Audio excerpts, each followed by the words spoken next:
The Kings have wrapped up their 5-game road trip and have returned home, now 7 games into the season. What do we think about the Kings so far? Let's ask former LA King and current longtime radio analyst Daryl Evans his thoughts on the young season. That's next in this edition of Locked On LA Kings. You are Locked On Kings, your daily podcast on the Los Angeles Kings, part of the Locked On Podcast Network, your team every day.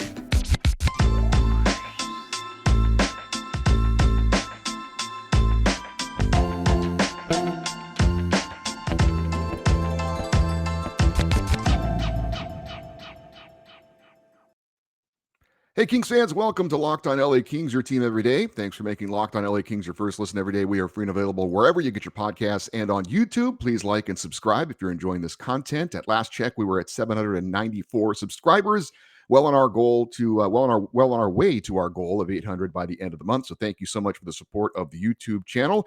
My name is Eddie Garcia. I've worked in sports media for almost 30 years, the past 20 plus years. I've been at the Fox Sports Radio Network, also co-host of the Puck Podcast, a weekly NHL review show that's been putting out content for the past 16 years, and of course, a passionate LA Kings fan for over 30 years, which is not as long as Daryl Evans has been a part of the LA Kings organization. He was drafted by the Kings in 1980. He's been the Kings radio analyst for the past 24 years, currently teamed up with the great Nick Nixon on the LA Kings iHeart Audio Network. Daryl Evans, thank you so much for joining us today on Locked On LA Kings. My pleasure, Eddie. Great to be on here with you, and I hope you're having yourself a great day. Not too bad. The Kings are back home. We're going to see them in action on Tuesday against the Tampa Bay Lightning. But I mentioned it, a 9-day, 5-game road trip where they went 3-2. They're 3-4 overall on the season. The Kings started off last year 1-5-1. And I know Todd McClellan said the Kings need to get off to a better start this year. So 3-4 is better, but do you think he's happy with the start of the season so far? No, I don't think so. I think when you look at the record the Kings have, it's really not a reflection or an indication of the way that they're playing. There's been a lot of inconsistencies in their game so far, be it they've got, twice as many points as they've had last year after 7 games of play. You might say they're happy with that, but I think the expectations are higher because of what they accomplished last year. So they have to play a little bit better. I think one of the good things, or one of the positive type of things is the things that aren't going right are things that are within their own control. It's things they need to clean up a little bit. They're just on a 5-game road trip. They saw absolutely no practice time whatsoever. So I know that, Tom McClellan and the coaching staff, they'll relish the opportunity to be able to get some practice time in, clean some things up. It's early in the season, but there's a lot of work yet to be done. But I think the Kings are in for a real good season. It's going to have its peaks and valleys like every year has, but right now they need to get the ship on course as quickly as they possibly can. It was certainly an interesting road trip. We saw a little bit of everything. It started off with a game that there was 13 combined goals. The Kings won. Then they won in overtime. They won in a shootout. And then they played a really great period in Pittsburgh, and they were down 3-0. And then they let a lead slip away in Washington. It was quite the mixed bag of games that we saw. What was your kind of takeaway just from the whole trip? Yeah, all in all, you see it, pretty much through the same set of eyes. I think when you look at the first game, the way that road trip started in Minnesota, you're going into a real tough building, a good hockey club, and the Kings really, established themselves early in that game, building a 3-0 lead. Be it they let it slip away, but I thought the character that they showed on a number of occasions in that game to be able to battle back and eventually come and win the game, showed a lot. Maybe it was something that they wouldn't able to do early in the season last year. As the trip went on, the game in Detroit, the next game, it should never have gone to overtime. They had a chance to seal the deal with a regulation win with an empty net goal. That didn't happen. But again, they pick up the 2 points. Nashville being down by a couple of goals, they showed a lot of character in battling back there. And then, the game in Pittsburgh, they did have a real good start. At one point in the first period, they were out shooting the Penguins 13-3. They had complete control of the game, hadn't given up a lot. And yet you go into the intermission, you find yourself down by 3 goals. So that was a tough pill to swallow. I thought from there, the Kings weren't able to really get back in that game. In Washington, the first 40 minutes I thought were real solid there. And, you got to expect to push back, with a team like Washington. They've got some firepower. They've got some guys that have won the Stanley Cup on that team. So they're going to give you a push. And I don't think the Kings weathered the storm well. They did fall behind by a goal. They battled back to tie it again. So at that stage, I think you got to find a way to get to the extra period and pick up a point, and whatever happens from there. So a lot of lessons to be learned through the course of the trip, and really from a lot of different areas. One thing that has been common through the first 7 games is the Kings do have to be a lot better defensively. They're giving up way too many goals against, and in that, they're also taking way too many penalties. And a lot of the penalties that they're taking are in the offensive end of the rink. They're undisciplined penalties, hooking penalties. It's different if you're defending against a goal, but when you're taking them 200 feet away from your net, you're going to put a lot of wear and tear on your key players, and eventually, it bites you in the backside. And I think that's what we saw happen. You look at the success that they had last year; it was all done 5-on-5. And this year they should be a better team on the special teams with Drew Doughty back for a full season, Walker back in the mix, and then you add a guy like Fiala that should definitely complement your power play as well.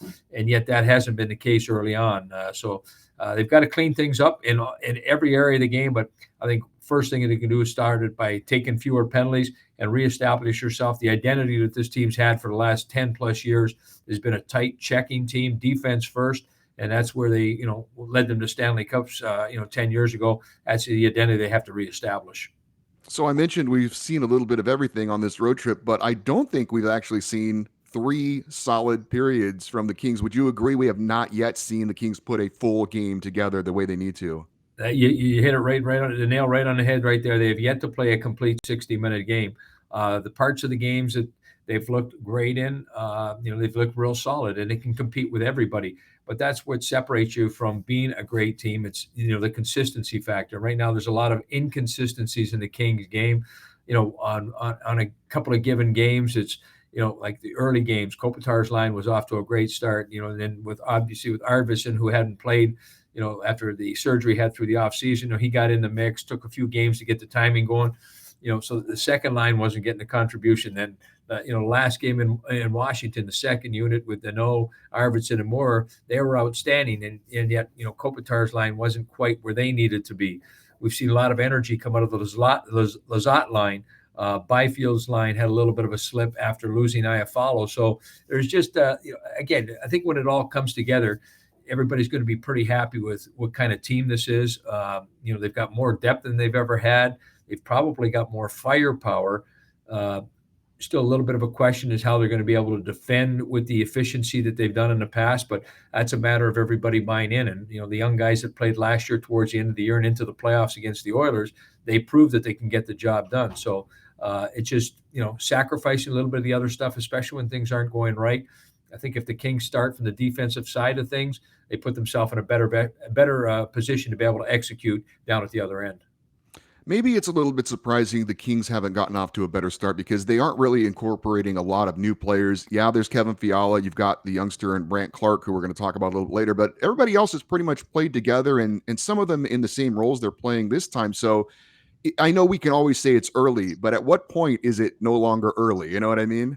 Well, I think it's no longer early as the next game. I mean, you've got to right the ship. You can't afford to fall behind too far, because with the parity in the NHL, and I remember talking to NHL radio before the season got started, they were asking me, where I thought the Kings would fall, and, in regards to how many points they were going to get and things like that. I said, I wouldn't be surprised if they got less points, still made the playoffs, but got less points.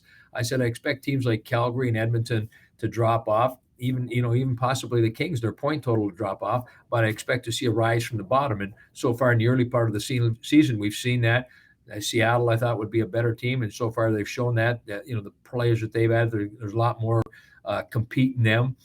Detroit Red Wings, a team that we've seen that was a team that a lot of teams got points from last year. They're a better team, so I think it's just going to become a little bit more compressed in the middle. I think the top teams are going to lose some of their points, and I think the bottom teams are going to creep up a little bit. So on any given night, anybody can beat anybody.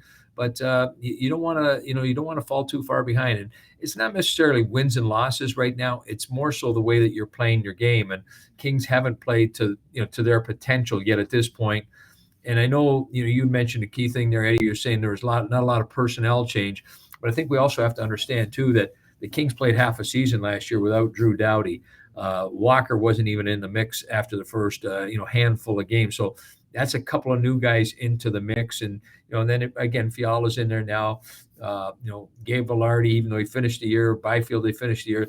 They've got kind of a little bit of a reestablished identity and expectation this year. So they're playing a little bit of a different role than they played last year, and I still think they're fitting their way into those roles. But it's got to happen a little bit quicker than it is happening right now. You don't want to push the panic button, but you go on a 5-game road trip, you play 5 games in in an 8-day period.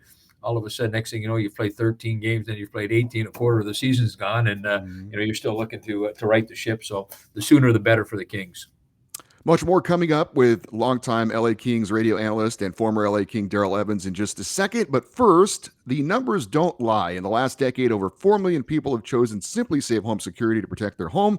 You don't earn the trust of that many people without doing something right. SimpliSafe protects you with cutting-edge security technology powered by a 24/7 professional monitoring agents who call you the moment the threat is detected and dispatch police and first responders in an emergency, even if you're not home or can't be reached. SimpliSafe can also detect fires, floods, and other threats to your home. Customize the perfect system for your home in just a few minutes at simplisafe.com/LockedOnNHL. You can save 20% off your SimpliSafe security system when you sign up for an interactive monitoring plan and get your first month free. Visit simplisafe.com/LockedOnNHL to learn more. There is no safe like SimpliSafe. We continue with former LA King and radio analyst Daryl Evans. And the addition of Kevin Fiala obviously was something that everyone was very excited about. We've certainly seen some great glimpses from Kevin so far. And the top line, as you had mentioned earlier, they each had 3 points in the game against Minnesota. They each had 2 points in the game against Detroit, but they've gone pointless in the last 3 games together. What has been going right when it's been going right for the top line, and what has maybe not been going right when it's not going right for the top line? I think right from the get-go, when it's going well for that line, they've got possession of the puck. They're on the attack. It starts in the face-off circle. Kopitar's been very consistent in that area. He's got great speed on both sides with Fiala and Kempe. They're cycling the puck in the offensive zone. I think Fiala brings an element that both Kempe and Kopitar are still getting used to. He can beat guys one-on-one. We've seen him carry the puck the length of the ice, shoots the puck extremely well. So I think sometimes maybe like when a player comes like that, signs the contract that he does, he wants to make sure that he lives up to his contract, and maybe sometimes he tries to do a little bit too much. And then I think from the guys that are there in Kopitar and Kempe, maybe in trying to bring him into the fold, maybe you're trying to do things maybe a little bit too much. So I think when they really just simplify it and play off each other's strengths, I think that line is at their best. Kopitar's got to shoot the puck a little bit more. He's got a great shot, and I think he's always looking to dish. All 3 of those guys have the ability to be able to, to score, from the perimeter. They all shoot the puck extremely well. As I mentioned, Kempe and Fiala have a lot of speed in their game. Kempe's a strong skater as well, as is Fiala. He's got a low center of gravity. He gets in, tight areas, and he's got quick hands. And Kopitar, he's more of the, the distributor on the line. He's going to be the one controlling the play, but a big, strong body. So they should spend a lot of time in the offensive zone. Just like to see them in a little bit more of a shooting mode, but in understanding when they are shooting the puck, the guys that don't have the puck, somebody's got to drive to the net, because you got to distract the goaltenders. The goaltenders in the NHL, you let them see the puck from the perimeter without any traffic or any distraction on the back door, they're going to save the puck on a majority of the time. So, a couple of more goals from the greasy area for those guys. I think get those guys going, but they're still building chemistry. A little bit early for them, but on the power play, definitely they need to shoot the puck more. All 3 of those guys who are all on the power play, they got to get back into that shooting mentality. Todd McClellan certainly seems like a coach that is willing to kind of ride a set lineup unless there's an injury or something regarding that. I mean, late in the game, he'll sometimes change the lines up a little bit to try and get something going. But more often than not, he's a guy who's going to send the same lineup out there pretty much night in and night out, at least to this point. Is there a certain point when you think he might change things up a little bit, or is it still early in the season where you want to let these guys learn how to play together and then maybe you consider something else if it's not working? Yeah, I think that can happen at any given time. I think, Todd, in particular with the addition of Fiala, I think everybody expects that he's going to be on Kopitar's side. And you look at the year that Kempe had last year and the way that they started this year, that trio should work together, and they should with the tool set and the skill set that all 3 players have. You have to let them spend time together. You have to let them build that chemistry.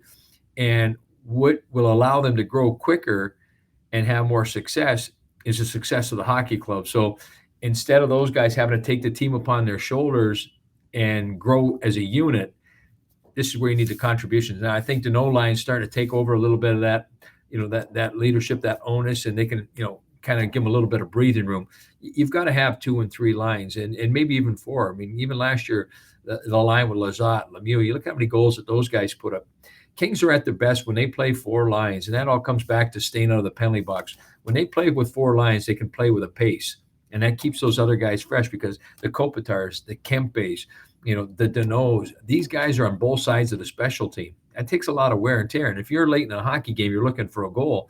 These guys have used a lot. Sometimes they're tanks on the empty side, and so you can't put it upon them. So I think one of the big things for the Kings is to be able to utilize those 4 lines to be able to keep that pace. And Todd McLellan alludes to passing the next shift off. You just don't come off the ice and the other team's going the other direction. You go on, the other guys come on the ice and it's a 2-on-1 against you.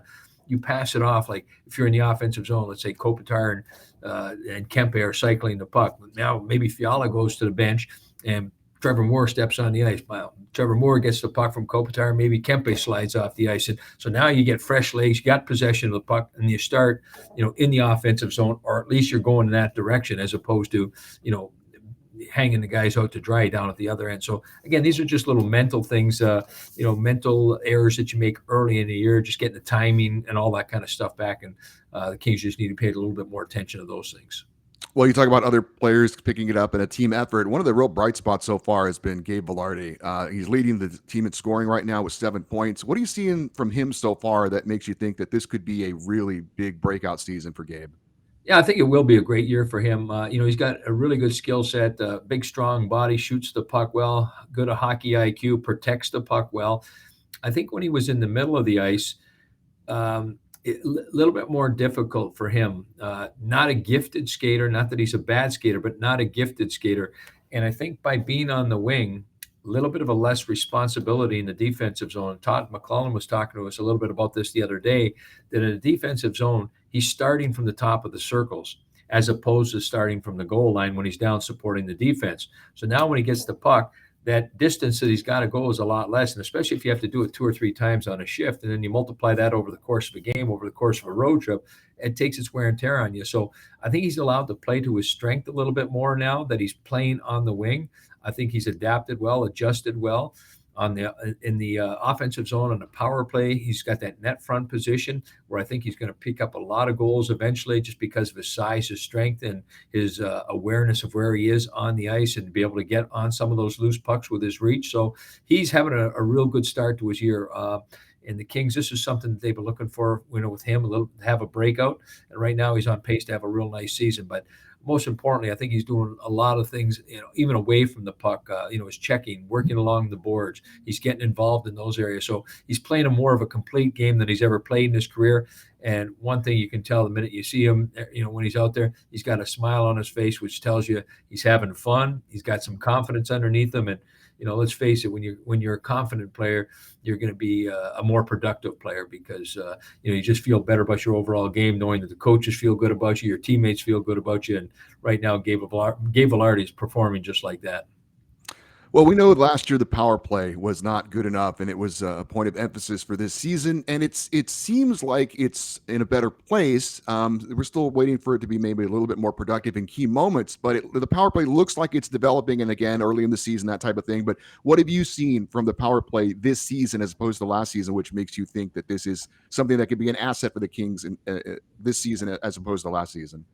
Yeah, both sides of the special teams definitely need to be better. The success that the Kings had last year was all 5-on-5. So the Kings addressed that immediately by going out and acquiring a guy like Fiala, who's had a big impact on the power play, even though statistically the power play is probably in a worse position than it was last year. But there are a lot better things happening, more movement out there, different entries into the offensive zone, more time in possession with the puck. And I think towards the end of the preseason, at the beginning of the season, you saw a lot of that. And we even talked to like Drew Doughty and even Kempe Kopitar, about the power play at that point. They said, yeah, things are going well. And they said, but the opposition they're gonna scout it, and they're gonna see the things that we're doing, and eventually we're gonna have to add some more things to our repertoire. And I think that's right now where the Kings are lacking. They still have some success out there, but they need some more options out there, a little bit more creativity.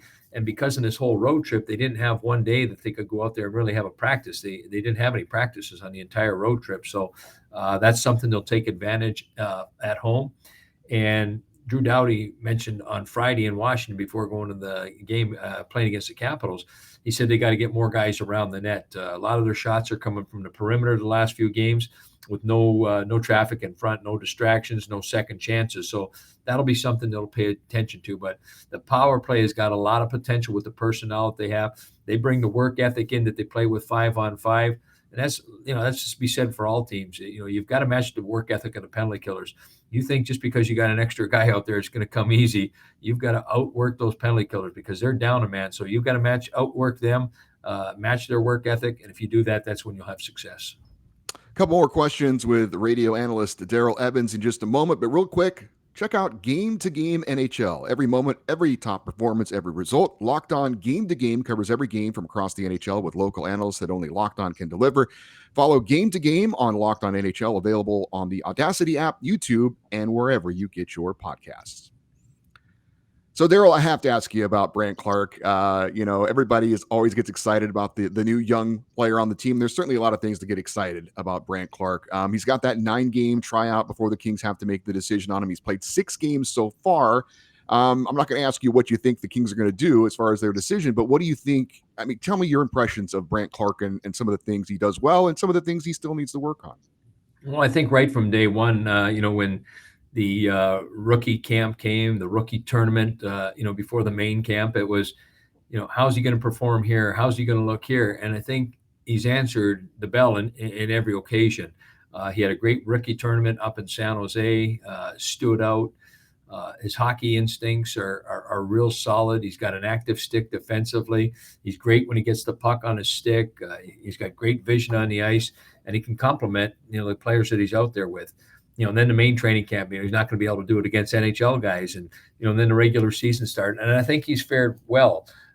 He needs to get stronger. There's no doubt about it. He's got to get used to the pace of the game.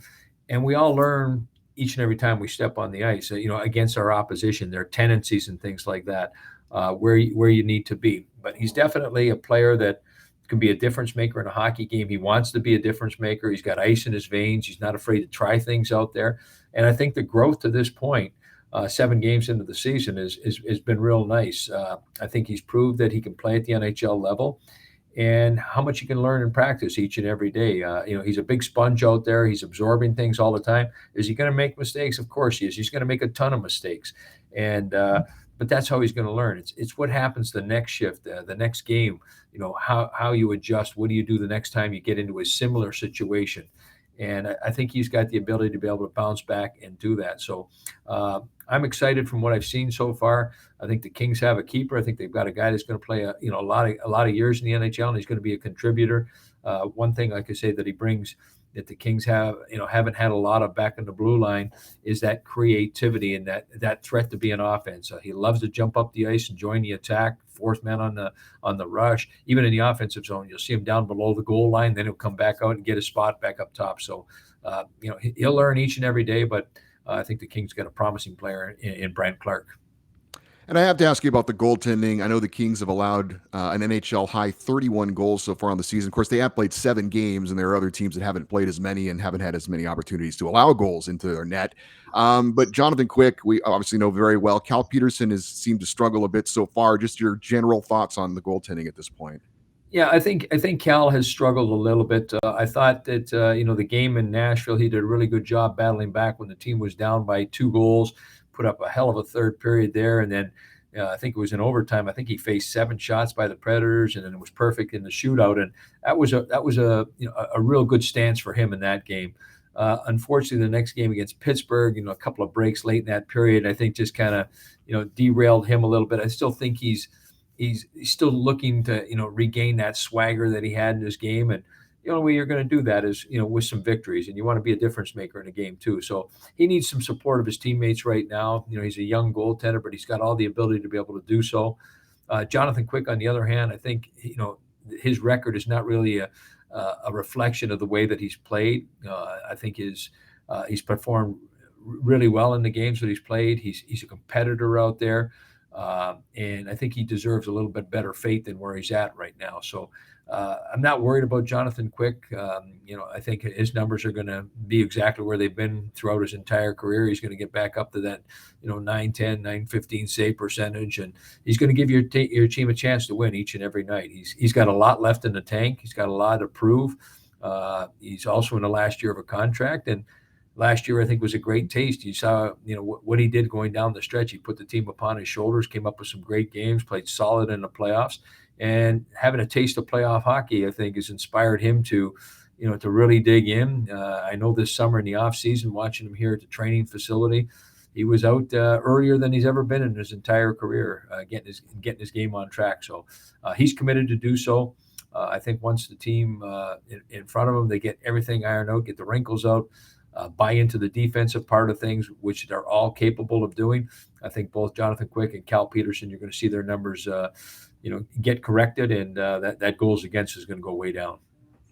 Daryl, I don't know if you saw the new reverse retro jerseys that have come out for the Kings, but number one, they look amazing. And number two, they say that it is an homage to the Miracle on Manchester. Well, you, Daryl, scored the game-winning overtime goal in the Miracle on Manchester, so I would think that you would be interested in seeing those jerseys. They're kind of a throwback to the jerseys you wore back at the old Forum. Have you seen those jerseys yet, Daryl? What do you think about them if you've seen them?